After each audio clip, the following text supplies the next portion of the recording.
Well, I mean, I came here 15 years ago to start a online consumer business. Lenovo had just acquired the IBM PC business, so it was just 2005 when we made the acquisition. So we did not have a big web presence at the time. So my job was to come and help Lenovo build a online business. At the time, it was very, very small, and in only 4 countries. So in the last 15 years, we have grown that business almost 20x, and made it quite substantial. And from 3-4 countries, now it is in 40 countries. So I manage basically Lenovo.com and all of the associated problems for B2C customers, B2B customers, and basically figure out how to make Lenovo.com the face of Lenovo from an online standpoint.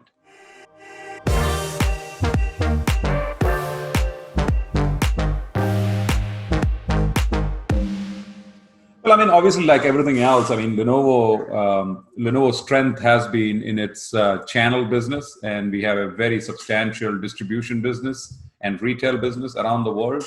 And e-commerce, in 2006, it was just kind of, it was good, but it wasn't like the main focus for many, many companies. But we knew even at that time that e-commerce was going to become important. And so we started building the infrastructure, the organization, and all of the things, capabilities that we need to make it successful, right? Obviously, with a lot of support from the company. But, like with everything else, when you're starting a small, it's almost like having your own little project, right? Little venture within a big company, right? So Lenovo at the time in 2006 was like a $13 billion company, and the e-commerce business was very small.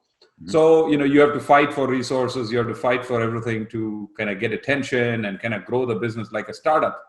Now we are at a place where the Lenovo has obviously grown from 13 billion to 50 billion as a company, but the e-commerce business has grown much more substantially. And now it has also become a significant route to market and a significant way in which people actually connect with the brand, both from a, not just from a sales standpoint, but just from a online research and how they really connect with what Lenovo stands for, right? So, I mean, we get something like 1.2 plus billion people, maybe a little bit more now, coming to the website every year. So you can imagine the number of people that are really trying to understand Lenovo and what we offer. It all starts in many cases from the website, because it's one thing that everybody knows, right? Just the way we are programmed today to research. So everybody that wants to know about Lenovo, anything, has to come to .com. And then the sales part of it is just a small part of it, right? Because some people decide they want to buy from .com, but some people want to buy from retail, and some people want to buy from distribution. And if you're an enterprise B2B customer, you're probably buying through some other arrangement. So the key is for us to maintain the Lenovo.com entity as a place where all of our customers and stakeholders can get a sense of what the Lenovo brand stands for. And that's what we are trying to do. And that's the big transformation in the last 15 years, is how do we accommodate this big group of customers and big group of stakeholders to get a sense of what Lenovo stands for. And Lenovo has changed quite dramatically, right? We sold PCs, but then we now sell phones and we sell data center products. So our product portfolio has increased quite substantially. The time when we just sold PCs to consumers and maybe commercial customers, and today we sell phones to consumers and commercial customers. And then we sell very sophisticated supercomputers through our data center group, right? So the business has changed quite dramatically, and we have equal parts consumer, equal parts enterprise, and our stakeholders have grown in size and in scale and sophistication. So the Lenovo.com enterprise and the Lenovo.com website has to accommodate these differences between the customer segments. We can't be too much about consumers. We can't be too much about enterprise. We have to be balanced, and we have to give everybody a sense of who we are from a brand standpoint. And that's challenging and exciting at the same time.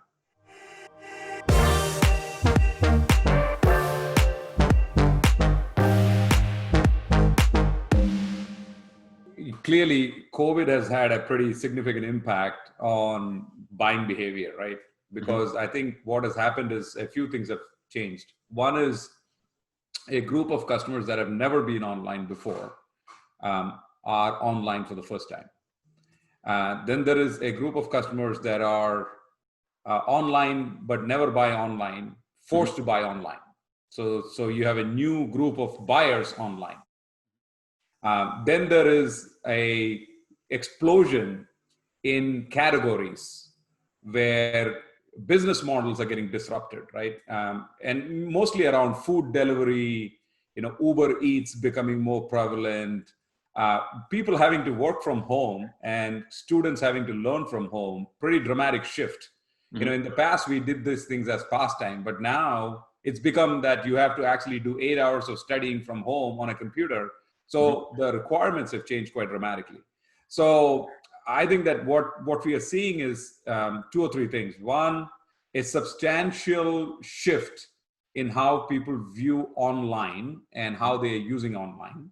Second, online used to be a matter of choice, and in today's world, it's become in many countries, it's become the only choice, and therefore people are forced to adapt it. And then the third one is, I think, demographically, I think that people that have had a lot of difficulty and issues with or lack of trust with online, I think they are overcoming that trust problem. So in many ways, we are seeing this pretty significant adoption of e-commerce. So then the question is, what is happening to retail? Because on the retail side, we see substantial disruption, store closures, a lot of challenges with cash flow, people potentially having to close stores, a lot of challenges, right? So, but that's not good for a company like Lenovo, because we want this whole ecosystem, right? Because they all serve different purposes. One of the things that we are really looking at is how do we leverage the online platform to perform omni-channel activities. So how do we help retailers? How do we go to small resellers, small SMB customers, and figure out how to help them be more productive with the way we fulfill our products? In some cases, we are saying, look, I mean, retail will transform into experience. So it will less be about selling a product, it'll be more about experience. And maybe the online business like ours can manage the inventory. So you come to the store, you have the experience, then you place an order, and then we figure out how to manage your inventory so you don't have to carry all the inventory and the stock, right? So you manage on the focus on the experience for the customer. So in many ways, and by the way, every day is new because you see new disruption happening and new business model, new ideas coming, and we are seeing this all over the place, right? And I think it will continue until we go back to work and things go back to normal in some ways. But it is clear to me that the number of people that are going to be online has increased dramatically. I think business model disruption is happening faster than what we had hoped and anticipated. I think retail is going to get disrupted, but then reinvent itself in new ways. E-commerce businesses will become much more omni-channel. They will have to serve and help others who need to transform and have some value proposition that they can borrow from the online business because they've been doing it for a long time. So I see overall the landscape is going to evolve faster because of the COVID and some of the challenges we have today.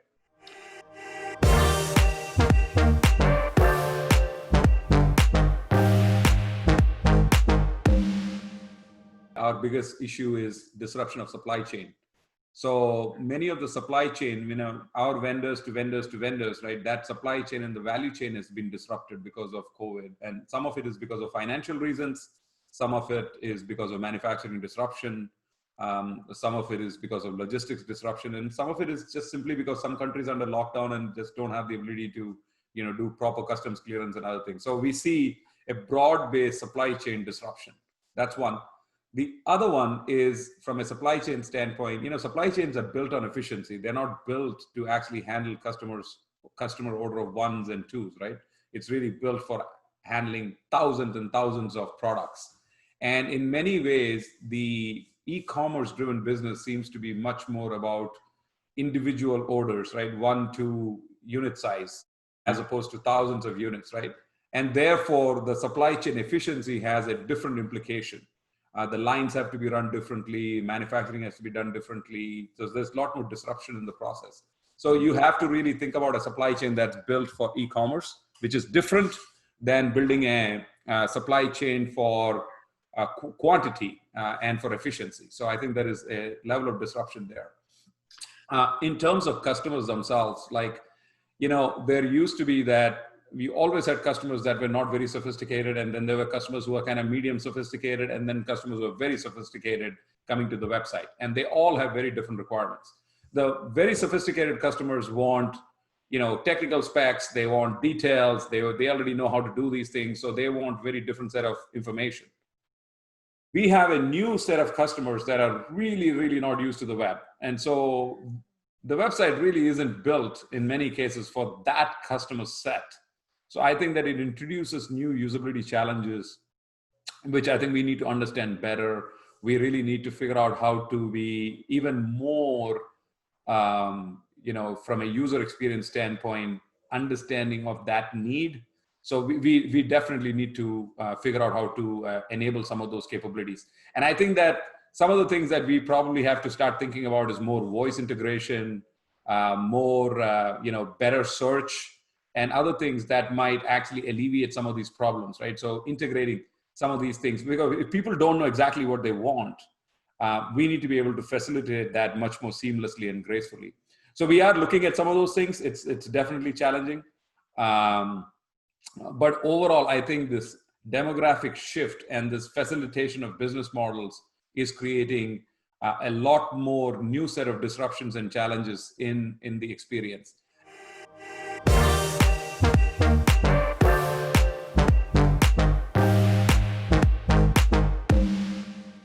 When you are doing e-commerce, right? I mean, it's fair to kind of look at your category players, right? So we typically always look at, our nearest competitors in the category.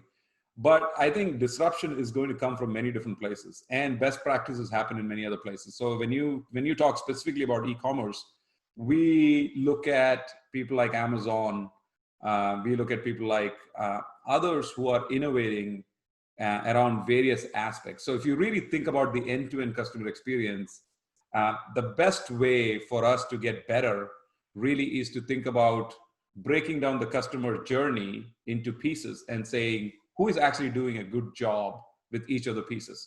Whether it is about content, whether it is about supply chain, whether it is about the checkout process, whether it's about customer service, you have to really understand for each of the value chain who the best-in-class players are, and really start thinking about that, rather than the traditional approach. 10 years ago, we always looked at our direct competitors and said, hey, let us make sure that we are competitive. Yeah, I mean, you should continue to look at them from a market share standpoint and from a size of business standpoint. But in terms of user experience, in terms of site experience, in terms of innovation, we really have to look much more broadly and across industries and across categories sometimes to really get good ideas, because ideas are everywhere. And as you can see, there are so many new digital companies that are born in the digital world. I mean, we look for inspiration from people like Uber, as an example, and others who are pure play e-commerce companies because they have a business model that is unconstrained. And because our business models are constrained because of the fact that we also have a substantial brick and mortar business and a substantially non-digital business, and therefore it's always a compromise. So we want to get innovation ideas from people who are not constrained and not compromised in their thinking on e-commerce.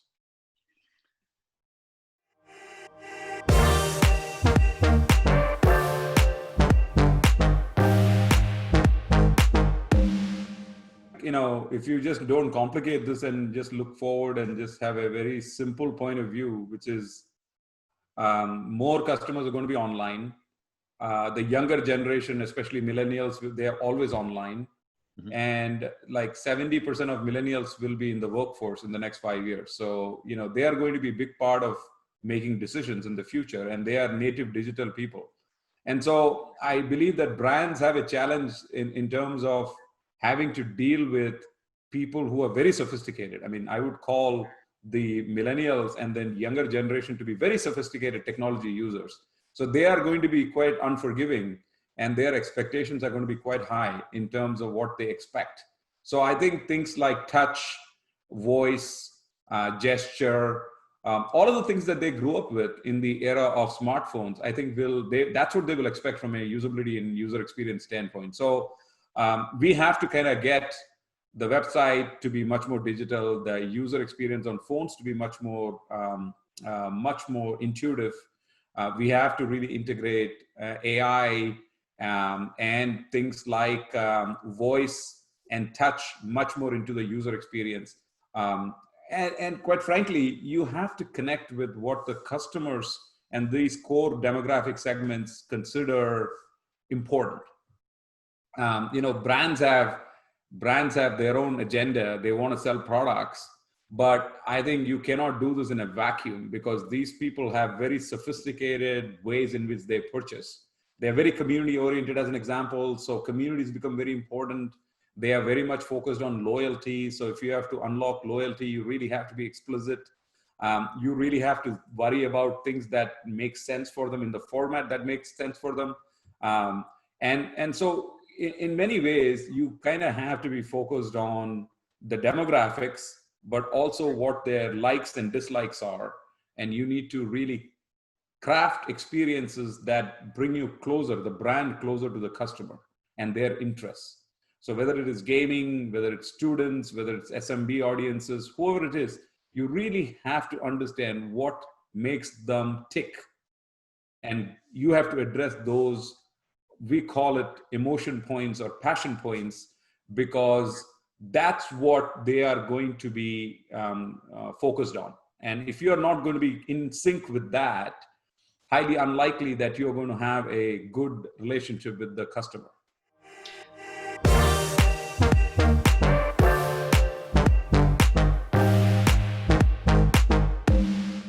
For the same reasons that I articulated, right? I mean, the world is changing quite dramatically, and I think we are moving to a much more digital environment. Things can be measured, a lot of things on social media, instant feedback, a lot more native digitals in the workforce, a lot more native digitals in the future.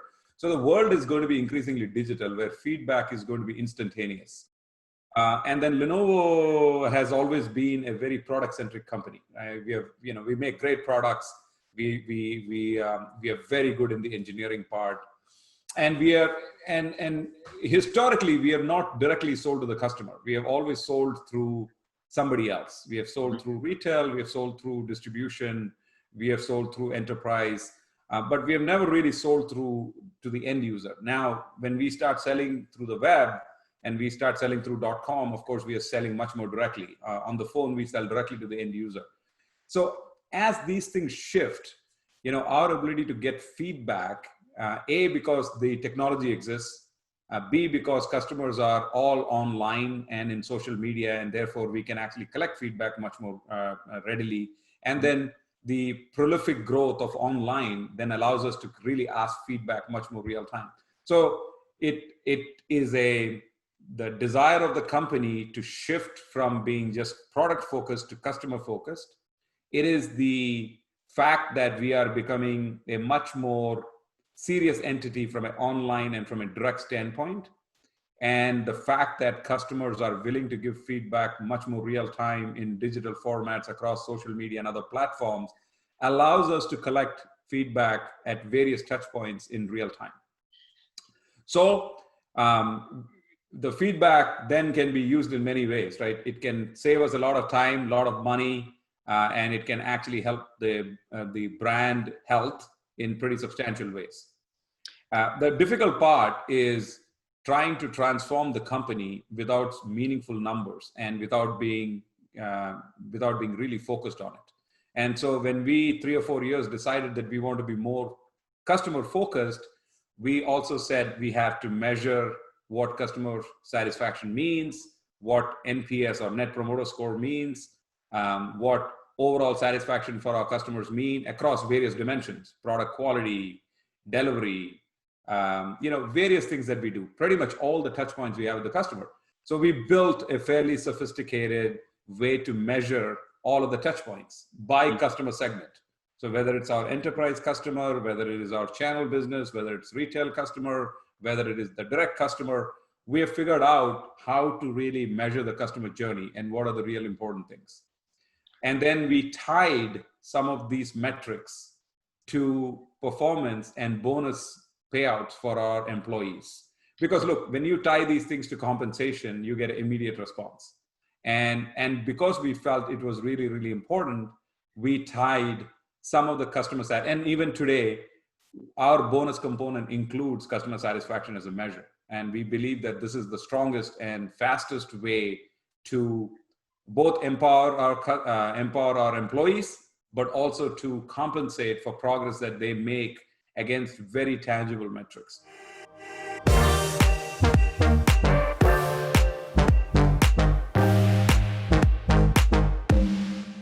It changes from company to company, and it obviously will depend on the type of product you sell and which industry you sell in, right? But in general, if you are selling a service or a product to various customers across various formats, what you really want to do is to say, how can you collect feedback in as real time as possible and across dimensions that matter to you? In our case, I'll tell you, product quality matters a lot to us. We want to know what customers think about our products. Mm-hmm. And therefore, one of the strategies that we employ is social listening. We can actually listen to social chatter and social conversations in an aggregated format across things that we think are important.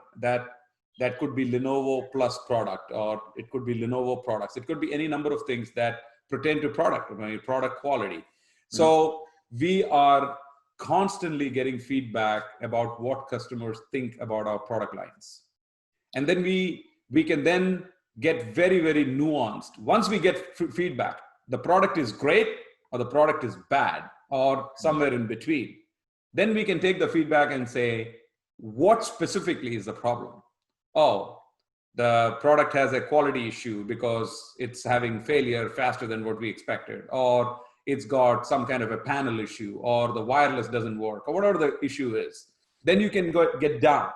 And you can imagine, we launch a new product. As soon as we start getting feedback, the next revision of the product, we can probably start improving the product and fix all these issues.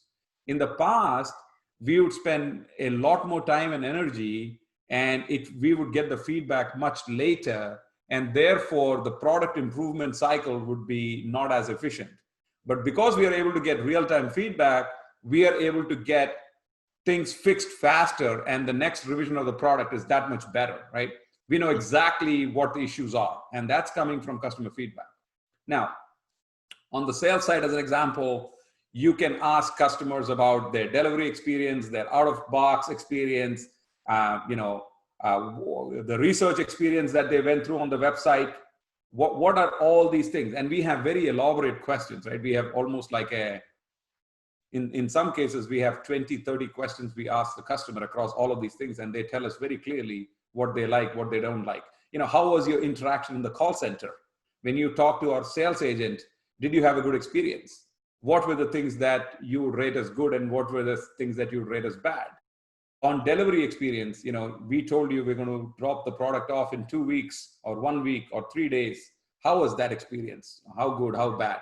And all of these things then allow us to build business case, to go make investments, to go improve what we think needs to be improved in the supply chain, in manufacturing, in all of the things that we have, internal systems, to really help the customers with what we think is going to be a good experience. So when I look at it in aggregate, it really is the voice of the customer really allows us to prioritize the things that we think will make a big impact to our customers. And I think that's what it is. We just need to make sure it's an inclusive, it's a complete process that allows us a clear visibility into the areas that we need to improve. And it's challenging because you do get a lot of data and you do get a lot of signals, and you need to have sophistication to separate out verbatim, which is customers kind of saying words as opposed to kind of giving you directional information. How do you mix the two, get granular and get specific so that you can then have a set of initiatives that you can go drive that's going to make a real impact? Because otherwise you get a lot of signals and you get a lot of data, and then you end up making a lot of changes, but it doesn't move the needle in terms of customer satisfaction. So this is the risk you run. So the process, the rigor that you need on trying to get the feedback and then driving very precise changes is very, very important.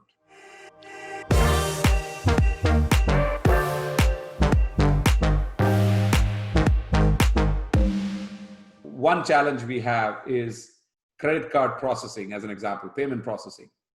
So customers have, they want to get a product, they buy a product, but they want to ship to a different address, right? So their address doesn't match to the shipping address.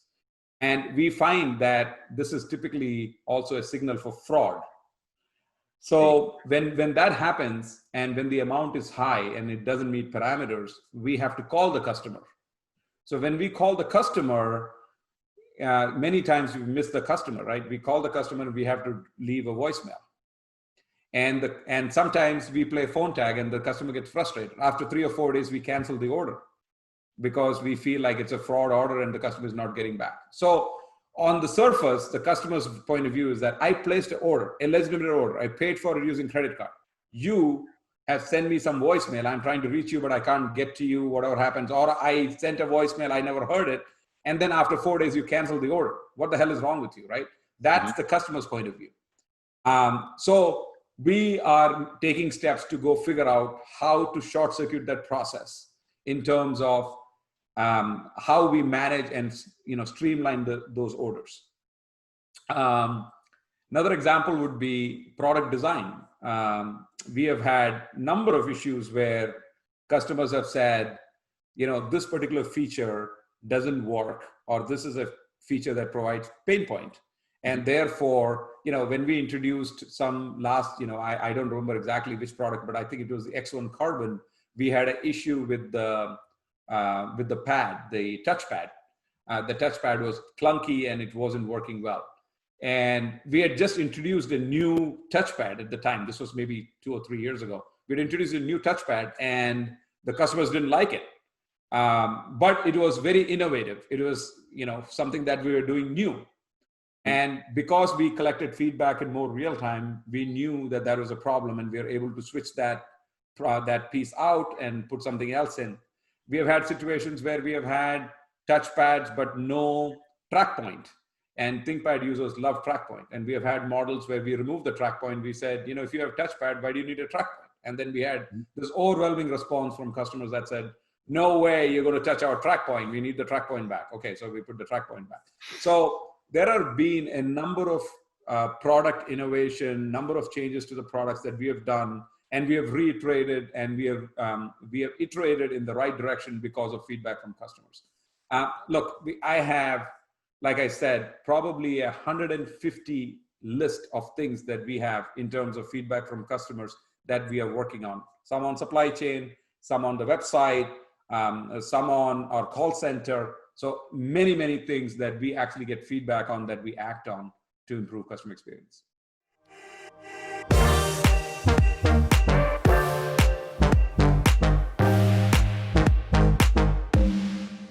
Well, I mean, some things are irreversibly changed. I think that there is definitely some things that will not change and go back to completely the way it was. One of them is working from home. You have seen policy decisions from many, many players and many, many companies that working from home will become the new norm. Of course, people will go to office once in a while. They'll go maybe 2 days a week, maybe 1 day a week, maybe 3 days a week, depending on their situation. But I think working from home will change. I think learning, online education is going to be a pretty big disruption. I think that more and more people are going to do courses online. I think the education industry for the last, 500 years, 1,000 years has not been disrupted. So education in general is going to get disrupted. So studying from home will become a pretty big deal. From an e-commerce standpoint, these things have very big importance, because I think that many people that use computers and are online are going to be much more pro e-commerce. So I do believe that in terms of trend of people buying online and going online, it is going to increase substantially, especially in countries that are underpenetrated, like India, like some of the Latin American countries, maybe some of the Southeast Asian countries where computers have not been penetrated that well. I think you will see computing and computers getting higher penetration. And because of that, you will see more number of people online and connected. Of course, more people on the phones and also connected. But therefore, I do believe that the rate of e-commerce growth will continue to go up. I would expect significant change in the trajectory of many companies in terms of what they sell direct to consumer. So that those trends are not going to change. I do believe that, like I mentioned earlier, retail is going to get disrupted in a pretty substantial way, but they will reinvent themselves to be more value driven. They are going to start reinventing and trying to figure out other services that they can offer, potentially think about experiences more than really selling inventory products. Collaboration of omni-channel, emergence of omni-channel in a big way happens, I think. Connecting social commerce, I think, becomes big and bigger, because I think that more and more people will use social interfaces to make purchases, like we see with WeChat in China. We see Facebook and some others, Instagram, some others, maybe WhatsApp, seeing more traction in terms of being part of the commerce activity.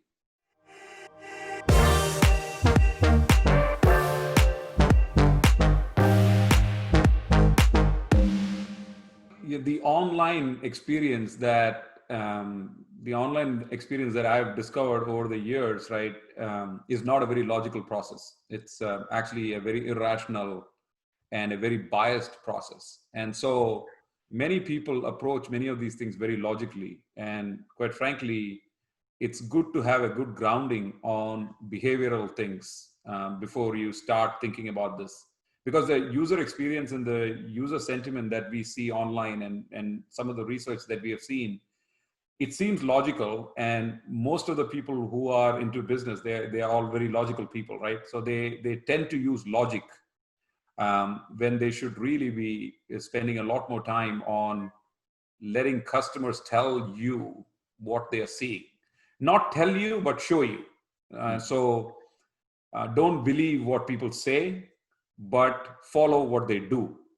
And so I am big into quantitative testing, because I think that everything that we think about logically in many cases is wrong when it comes to the web. So don't rely on your normal logical brain. Believe in numbers and believe what you see, not what you hear, but see. So I think that if you're into e-commerce and into digital, spending money and time and energy on setting up an infrastructure to test things quantitatively, I think is very important.